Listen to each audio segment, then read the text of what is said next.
appliquer le théorème de Thalès dans sa version papillon. Exercice. Les droites MS et NT sont séquentes en R.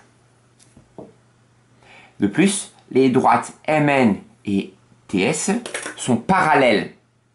Il faut calculer la longueur RT et la longueur TS. Nous voulons appliquer le théorème de Thalès. Pour cela, il faut vérifier deux conditions. Première condition, avoir des droites séquentes. C'est le cas ici, c'est écrit en énoncé. Donc, premièrement, je sais que les droites MS, et NT sont séquentes en R. Première condition. Deuxième condition, il faut avoir des droites parallèles. En l'occurrence, c'est le cas ici. Les droites MN et TS sont parallèles. Les droites MN et TS sont parallèles. Les deux conditions sont vérifiées. Nous pouvons appliquer le théorème de Thalès. Ce théorème dit que le triangle, un des deux triangles, est un agrandissement-réduction de l'autre. Quels sont ces deux triangles? Le premier triangle, c'est le triangle TRS et le deuxième, le triangle MRN. Donc, voilà le tableau de proportionnalité. Donc, j'écris sur la première ligne les côtés du triangle bleu. Premier côté, le côté MR.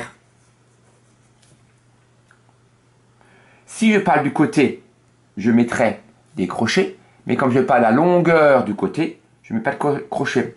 Deuxième longueur de côté, le côté bleu, le côté NR. Et dernière longueur du côté du triangle bleu, le côté MN. En dessous, je dois écrire les longueurs du triangle rouge qui sont semblables à celle-là. Donc, le côté MR, quand il va subir une réduction, il va se transformer en côté RS. Le côté NR, il va se transformer en côté TR.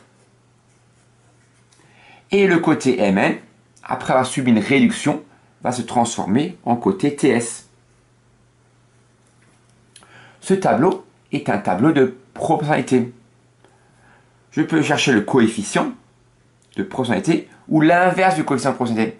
Autrement dit, on a que la longueur MR sur la longueur RS est égale à NR sur TR qui est égal à MN sur TS. Je remplace à présent ces longueurs par les données de l'exercice. La longueur MR mesure 4,5. La longueur RS mesure 1,8. La longueur NR mesure 3. La longueur TR mesure TR, c'est ce que l'on cherche. La longueur MN mesure 4 cm. Et la longueur TS mesure TS, on ne connaît pas, c'est ce que l'on cherche. Pour trouver les deux nombres ici que l'on cherche, nous allons effectuer le produit en croix. Premier produit en croix pour calculer TR. Donc je peux cacher, si vous voulez, le dernier rapport. Donc j'ai que 4,5 sur 1,8 est égal à 3 sur TR. C'est-à-dire que 4 fois TR est égal à 1,8 fois 3. Autrement dit, que TR est égal à 1,8 fois 3 divisé par 4,5. 1,8 fois 3 est égal à 5,4. Et 5,4 divisé par 4,5, je peux transformer cela en fraction en multipliant par 10 en haut et en bas, c'est-à-dire 54 sur 45. Je peux diviser par 9 en 6 cinquièmes. Et comme la fraction se termine, je peux écrire que c'est égal à 1,2 cm. Donc la longueur du segment TR est de 1,2 cm. De la même manière, je vais calculer la longueur TS. Je peux remplacer TR par 1,2, mais c'est dangereux. Je préfère effectuer le produit en croix comme cela. Pourquoi c'est dangereux?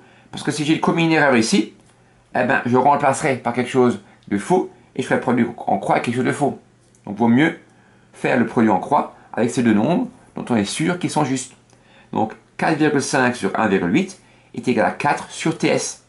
En effectuant le produit en croix, on n'a que 4,5 fois TS est égal à 1,8 fois 4. Autrement dit, TS est égal à 1,8 fois 4 divisé par 4,5.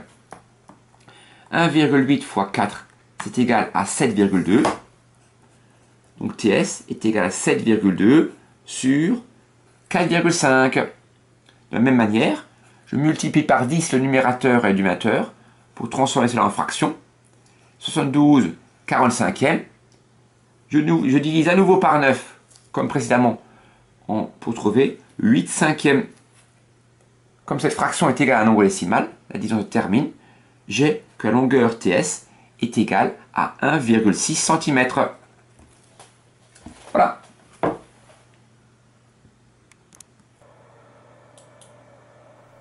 Je vous remercie. J'espère que vous avez bien compris. Je vous souhaite une belle journée. À bientôt.